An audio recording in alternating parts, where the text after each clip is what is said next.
Welcome to SMG channel.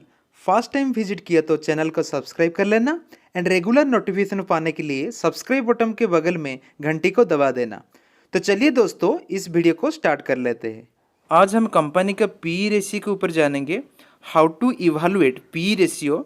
देखो, company का जो पी रेशियो है वो बहुत जरूरी है जानने के लिए। दोनों कंपनी को हम जब कंपेयर करते हैं तो उसका सही वैल्यूएशन निकालने के लिए हम पी रेशियो देखते हैं। देखो, पी रेशियो जो है एक रेशियो है। पी मतलब क्या? Price to earning. देखो, पी रेशियो का मतलब क्या है? It ratio between the price and earning.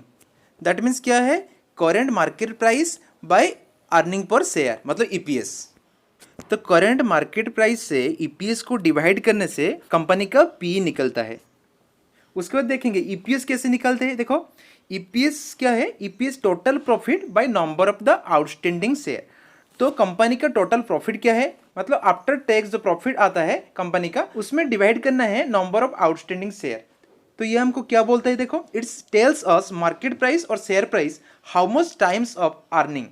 तो उसका अर्निंग से कितना गुना है। जो मार्केट प्राइस, जो अभी शेयर प्राइस चल रहा है, तो उसका अर्निंग से कितना गुना है। सपोज एक शेयर का प्राइस है 100 रुपीज एंड उसका जो अर्निंग है वो 10 है, तो अभी जो मार्केट प्राइस है वो 10 गुना है। उसके बाद देखो, only on the basis of the P we can not make our investment decision. तो देखो, इन्वेस्टमेंट के लिए ओनली पी सफिशिएंट नहीं होता है। बहुत सारे ऐसे फाइनेंशियल रेशियो है, हमको देखने पड़ेगा। तो पी जो है एक जरिया है, कंपैरिजन कर सकते हैं। दोनों स्टॉक में हम कंपैरिजन कर सकते हैं, अभी जो प्राइस चल रहा है वो सस्ता है कि महंगा है। उसके बाद देखो, sometimes high P can be good and low P still good. That means कभी कभी जो हाई कंपनी का ज़्यादा पी होता है वो भी कंपनी अच्छा होता है। मतलब ऑलवेज शेयर का प्राइस ज़्यादा होने से हम उसको नहीं बोल सकते कंपनी बुरा है।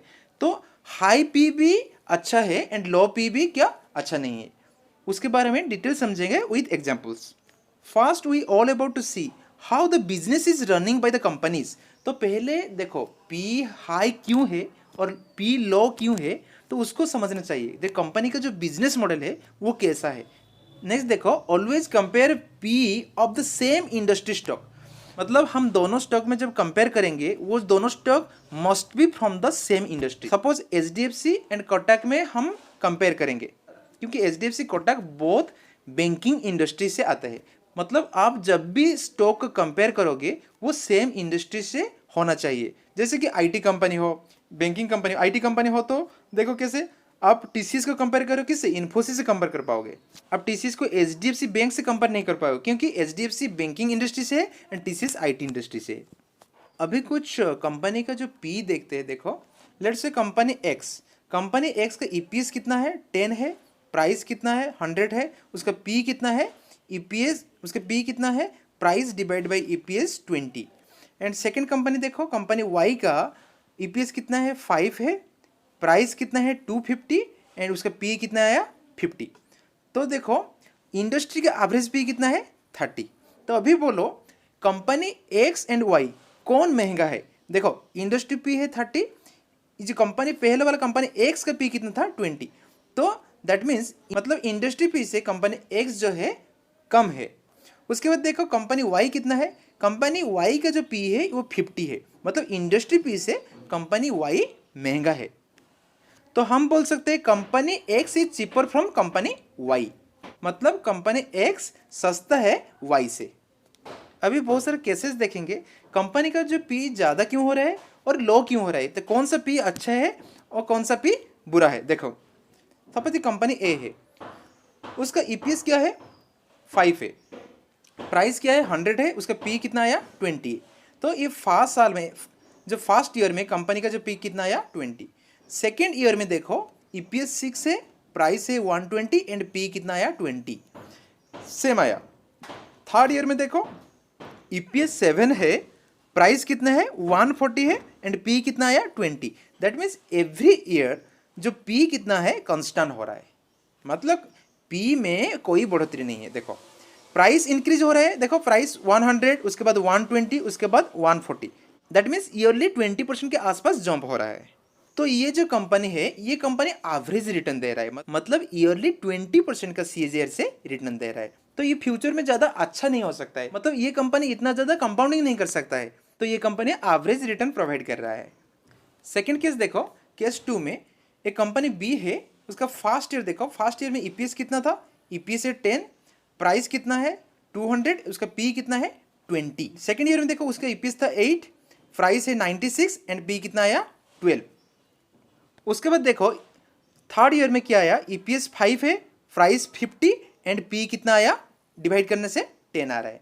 पहले जो फर्स्ट ईयर में पी कितना था 20, सेकेंड ईयर में पी कितना आया 12 एंड लास्ट थर्ड ईयर में पी कितना आया 10। तो दैट मीन्स ये जो सीक्वेंस देख रहे हो वो डिक्लाइन मोड में देख रहे हो, मतलब एवरी ईयर जो पी है डिक्लाइन हो रहा है।